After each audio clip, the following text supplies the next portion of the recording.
Hello, everyone, and welcome to a special mini episode of Pop Crime TV's The Outlier podcast. Now, most people know her as the Emmy Award-winning voice of Lisa Simpson.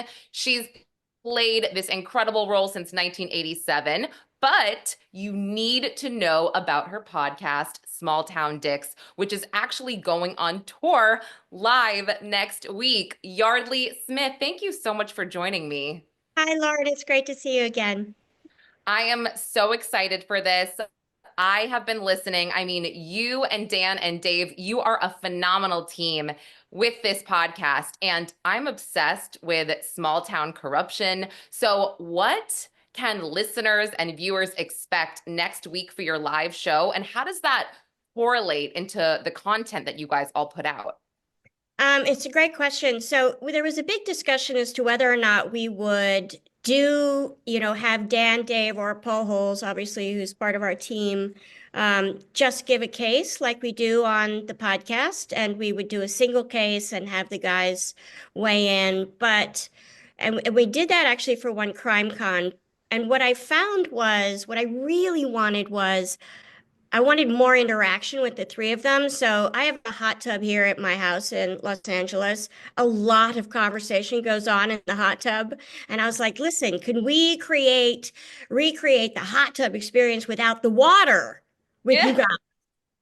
And Yes. so what we're going to do is talk about a couple of cases and but focus on offender behavior, because I think people on my side of the table always really want to know, what's the why? How do these seemingly normal people do these abnormal things? And how can I keep an eye out for signs of, like, oh God, I don't want to end up in a terrible situation because I thought this person was more trustworthy than they are. So I feel like it's absolutely related to the kind of episodes you hear on the podcast, but we wanted to give the fans something a little bit different.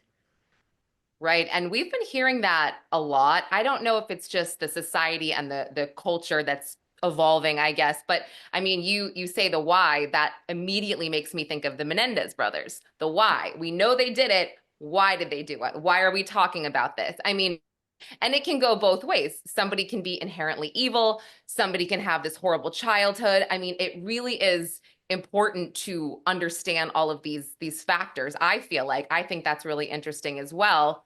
Uh, can you, like I said, I am really into small town corruption. Can you give us a little taste of an episode that maybe sticks out to you where this small town corruption was just so rampant that it was almost hard to believe? Yes, actually, in season one of Small Town Dicks, we have a four-part episode called The Sociopath and the Whistleblower. And it's all about a corrupt cop. And we have the detective on who essentially broke the case for the neighboring, the two agencies. This corrupt cop was in one agency, and this detective, they're basically separated by a highway, these two jurisdictions. And so Okay. it's the story of how this detective brought down this cop who had for 10 years basically been terrorizing the vulnerable people in his community, because chances are, are you gonna take the word of a drug addict or a sex worker over a policeman? And it you know it's you just like, it's Yeah. you just first, you're just glad that there's law enforcement out there who, they hate the corrupt as much as we do, and that they really, really, really want to get them off the street as well. And so it's sort of comforting, as terrible a story as it is, to hear that they're willing to police their own, basically. Yeah, and I think that a lot of people they don't realize that this exists, this corruption. And it is hard, because you don't want to be this conspiracy theorist where you all of a sudden point to corruption, but it's important to identify that it's out there. And I mean, 10 years, that's a really long time. Just curious, how big was this jurisdiction, this county? Like how many people? Uh, Just wondering. I want to say it was probably 150,000, and then the neighboring town is a little bit smaller, like 100,000 or 80,000. It's not like, a one block town. It's a small Right. town, but it's not New York City, but it's also not, Mayberry. So, Right. um, Right. but it had the ripple effect through the community, and for years after was massive because what you've done is eroded the trust between law enforcement and the community they serve. And Mm, the saying where it takes years to build a reputation and 10 seconds to ruin it.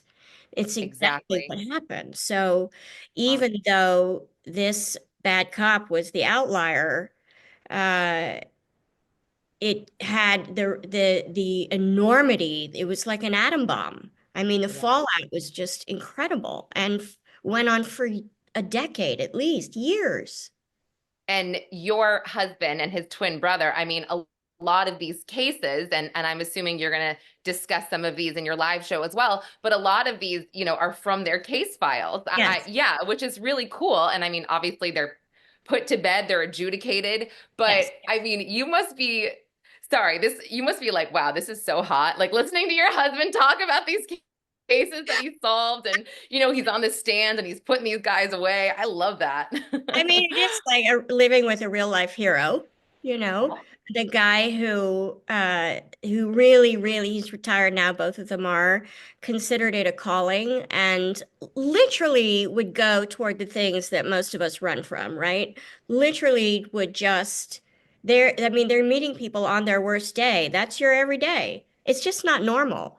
Yeah. So, to be married to somebody who was like, no, no, this is the thing that I lived for. I wanted to keep people safe. I wanted to um, get justice for victims.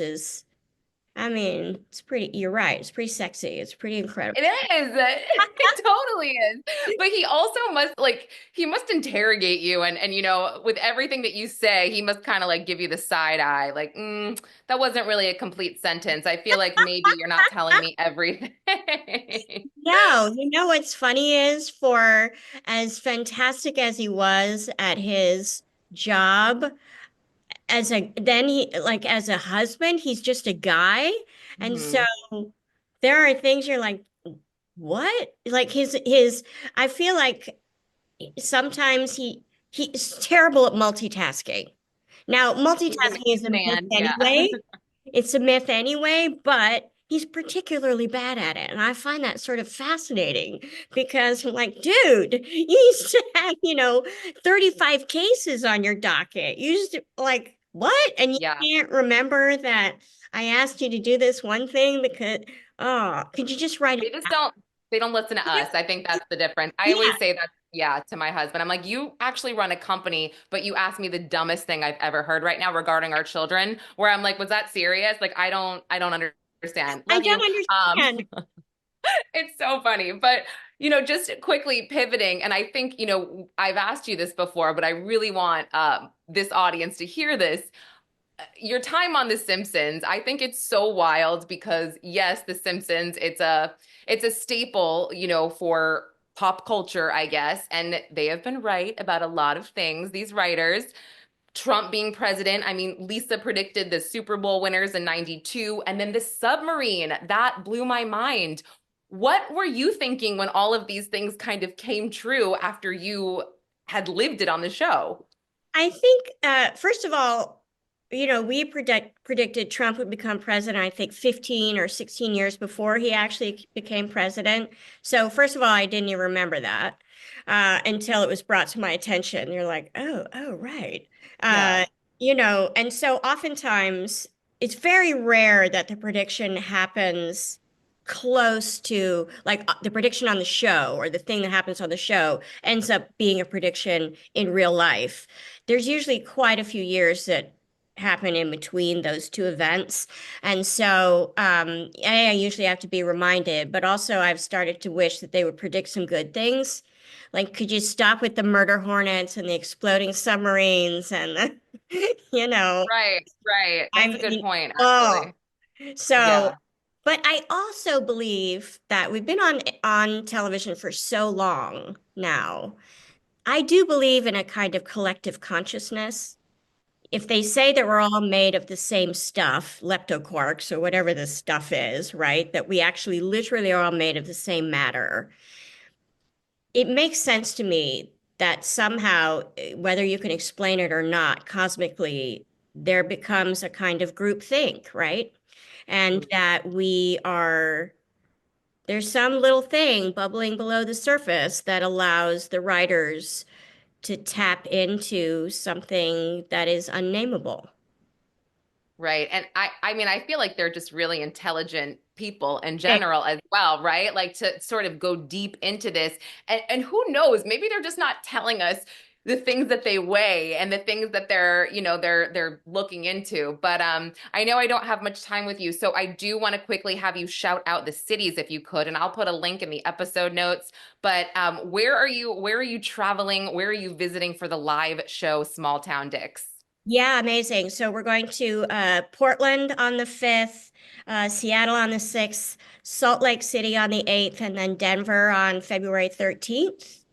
Uh, Oh, it's our first live tour. We're sort of dipping our toe in, see how it goes. But I will say we have the most extraordinary fans in the pod universe. And yeah. so when we've gone to CrimeCon, which we've done the last couple of years, we've had an enormously warm welcome there. It's been so successful and gratifying. And so I'm excited. And for me, as an actor and stage being my first love, I'm really looking forward to it. I think the guys are a little nervous, a little like, oh God, this isn't my natural habitat. I'm like, you guys are going to be awesome. You could read a cookbook and the audience would be like, hooray. I think it's going to be amazing. I wish you guys were coming to New York City. However, hopefully I will meet you at CrimeCon Denver in 2025. I would Yes, love that.